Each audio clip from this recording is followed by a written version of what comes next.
Oke baik, Assalamualaikum warahmatullahi wabarakatuh Bapak Ibu Guru yang terhormat. Jumpa lagi di channel Guru Obat 21 Media Informasi dan Edukasi.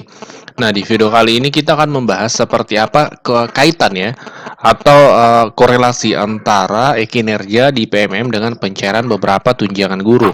Dalam hal ini ada dua tunjangan guru yang akan terkait Bapak Ibu ya. Yang pertama TPP. TPP ini adalah tambahan penghasilan pegawai yang sumbernya itu umumnya dari anggaran daerah atau APBD. Nah, ternyata EPMM ini juga akan ada kaitannya ke sana.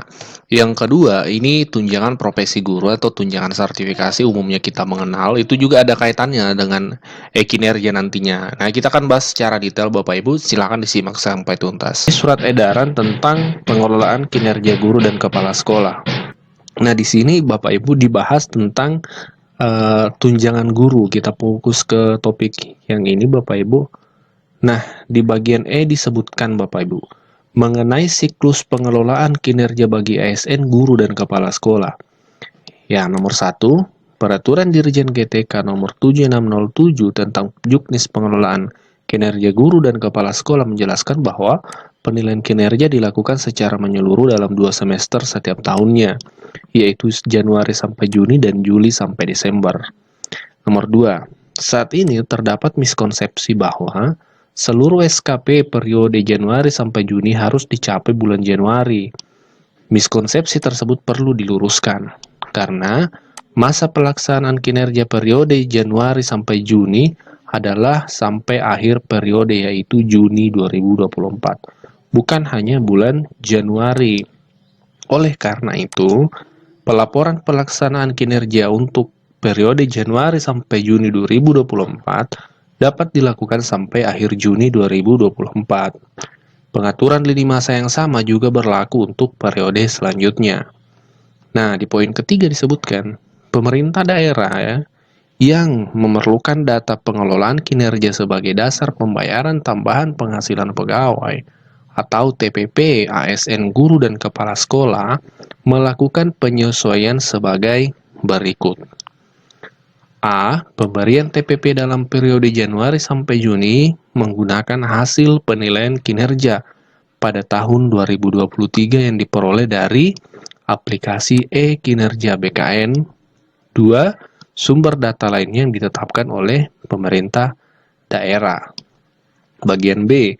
Pemberian TPP dalam periode Juli sampai Desember 2024 dan seterusnya menggunakan hasil penilaian kinerja 1 semester sebelumnya yang diperoleh dari aplikasi e-kinerja BKN yang datanya disalurkan dari aplikasi PMM.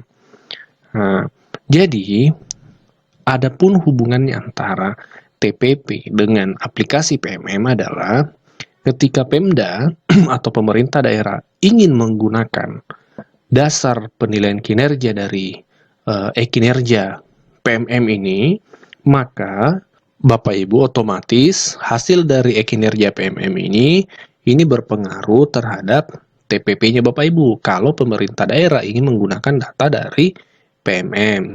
Dan itu pun data dari PMM semester 1 sampai Juni ini, karena ini adalah baru, maka dia akan berlaku untuk semester periode Juli sampai Desember untuk TPP Juli sampai Desember ya, seperti itu.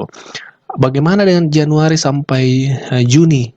Ketika pemerintah daerah ingin memberikan TPP, maka belum yang dipakai data aplikasi PMM, karena PMM kan baru berjalan Januari sampai Juni ini. Jadi data yang diambil adalah data dari e-kinerja BKN tahun lalu. Kan e-kinerja ini berjalan sudah beberapa tahun Bapak Ibu, hanya sebelumnya melalui websitenya, melalui salurannya BKN. Mulai 2024 ini, Januari dan seterusnya itu baru masuk ke PMM. Itu pun sebenarnya terintegrasi juga ke BKN, seperti itu. Jadi kesimpulannya, memang TPP itu berpengaruh, ada korelasinya dengan PMM. Karena data dari PMM ini yang bisa digunakan Pemda untuk dasar pencairan TPP dari daerah. TPP kan ini dari daerah ya, seperti itu. Tapi apakah wajib dari e-kinerja? Tidak juga Bapak Ibu, karena bisa saja pemerintah daerah menetapkan sumber data yang lain. Di sini disebutkan kok, ya, bagian 2 sumber data lain yang ditetapkan oleh Pemda.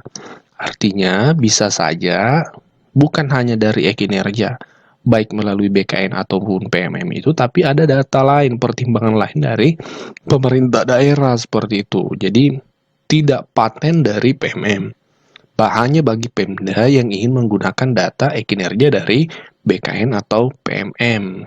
Seperti itu Bapak Ibu. Nah, inilah hubungannya antara TPP dengan PMM, seperti itu. Kalau kita mau cari hubungannya. Nah, bagaimana dengan tunjangan profesi guru atau tunjangan sertifikasi? Nah, baik kita bahas Bapak Ibu, karena ini menjadi banyak teman-teman guru yang juga merasa tanda kutip tertekan ya, padahal tidak juga sebenarnya Bapak Ibu.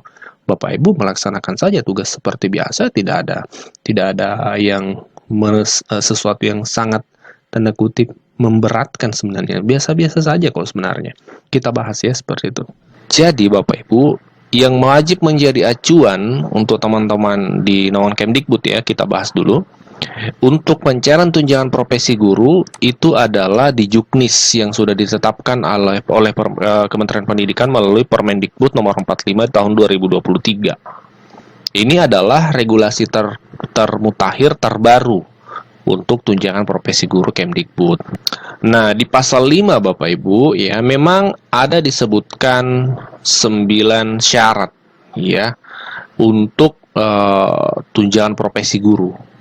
Yang pertama ya, memiliki sertifikat pendidik dan seterusnya. Nah, kita fokus di topik pembahasan kita di bagian G Bapak Ibu. Ada disebutkan memang memiliki hasil penilaian kinerja paling rendah dengan sebutan baik. Paling rendah dengan sebutan baik. Penilaian kinerja. Berbicara tentang penilaian kinerja, sekarang kan sudah melalui sistem digitalisasi. E-kinerja namanya, yang dulunya melalui BKN, sekarang 2024 itu berpindah ke PMM. Jadi penilaian kinerja kita yang kita lakukan saat ini itu melalui PMM. Dan ketika di akhir nanti itu harus bernilai baik Bapak Ibu, dengan paling rendah baik. Dan itulah kaitannya antara syarat tunjangan profesi dengan PMM itu, karena e-kinerja kita ada di PMM seperti itu. Nah, tapi Bapak Ibu tidak perlu terlalu pusing atau bahkan stres karena persoalan ini. Karena pada faktanya, penilaian kinerja Bapak Ibu, selagi Bapak Ibu melaksanakan tugas pokok dan tupoksinya, penilai inti kan adalah kepala sekolah. Penilainya adalah kepala sekolah. Jadi kalau Bapak Ibu sudah melaksanakan tupoksinya, pasti kinerjanya nanti hasilnya juga baik seperti itu. Dan pertanyaan berikutnya, apakah penilaian kinerja minimal baik ini baru tahun 2024 ini? Jawabannya tidak Bapak Ibu. Sejak tahun-tahun sebelumnya regulasi ini ada, persyaratan ini ada. Kita cek ya regulasi sebelumnya di Permendikbud nomor 4 tahun 2022. Ini sejak tunjangan profesi 2022, 2023 itu ada Bapak Ibu. Di regulasi ini juga disebutkan hal yang sama, memiliki hasil penilaian kinerja paling rendah dengan sebutan baik. Apakah di tahun 2022, 2023 Bapak Ibu kesulitan untuk mencairan TPG? Kan tidak juga, padahal regulasi ini kan sudah ada. Jadi tidak perlu terlalu setertekan itu, tidak perlu terlalu sekhawatir itu, karena pada faktanya regulasi ini sudah ada sebelumnya. Penilaian kinerja dengan sebutan baik sudah ada sebelumnya, tapi toh pencairan seperti biasa-biasa saja ya, seperti itu. Artinya persyaratannya kan seperti biasa-biasa saja, tidak terlalu membutuhkan kerja ekstra seperti apa.